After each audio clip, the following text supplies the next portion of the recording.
Pell is an attorney with Greenbaum, Wolf and Ernst, a graduate of Vassar and of the Columbia Law School, and very active in a number of liberal and feminist movements. Mrs. Pilpel.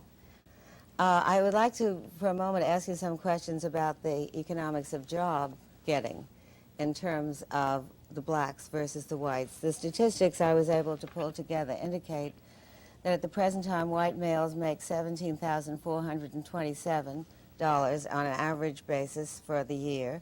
Black males make $12,738.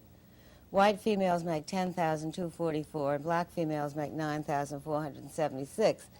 It is clear from these figures, as indeed I think it's clear to most of us from what we see, that there is a discrimination against blacks and against women in our present system.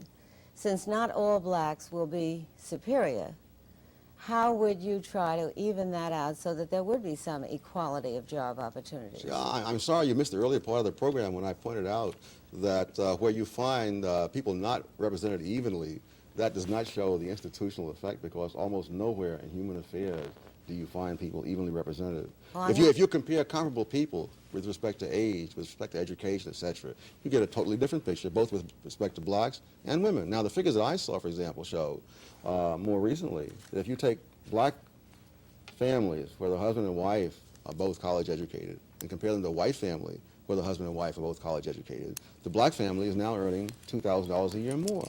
The problem is that very few blacks fall in that category. That when you compare category for category, then we're talking about getting people a decent education. I'm saying that you cannot say that numbers collected at the employer's place of business reflect simply the employer's policies.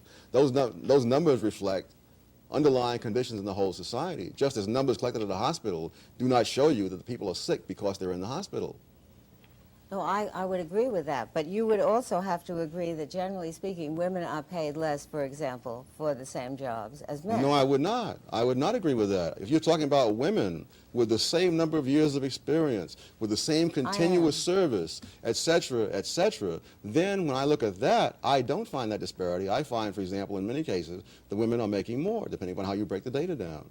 The difference with women is between married women and everybody else. That's the real difference.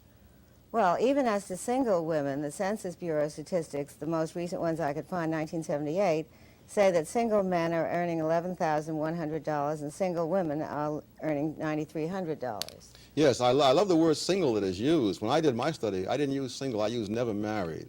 You see, a woman who is single at age 40, having spent 10 or 20 years raising children, is really not quite the same as a man of age 40 who's been working continuously for 20 years.